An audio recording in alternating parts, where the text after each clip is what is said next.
د غزني ولایت اطلاعاتو فرهنګ ریاست مسؤلین وایي چې د نړۍ له بېلابېلو هیوادونو او د هیواد له ګوټ ګوټ څخه د ولایت ته د تاریخي او لرغونو سیمو د کتو لپاره د سیلانیانو راتګ ډیر شوی دی.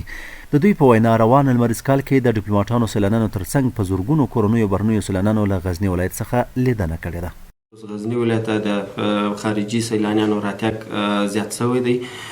خوشبختانه په سږ کال کې غزني ولایت له 600 زیات خارجي سیلانیان راغلي دي چې د غزني له تاریخي ابداتو، تاریخي ځایونو، لرغونو سیمو او طبیعي سیمو څخه یې لیدنه کړې.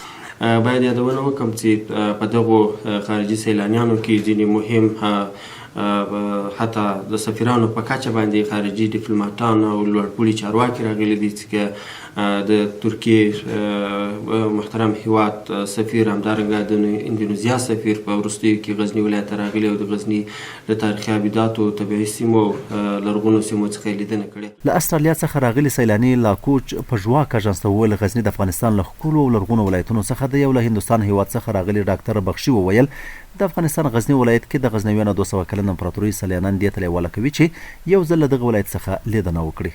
This is my second time. In 2017 I visited only Kabul, Herat, Bamiyan and Mazar Sharif, and this time I'm traveling overland. Okay. So we've been to 7 provinces this time. Okay. Oh, I enjoyed everything. Well, they are beautiful. Afghanistan is a beautiful country, but we've enjoyed pretty much everywhere we've been. Minaret Jam was quite special because we camped down there near the minaret. Otherwise, it was... I've been a very stunted traveler. I've traveled nearly 135 countries, and this is the first time I've come to Afghanistan. The thing is, we had heard about Ghazni, who had conquered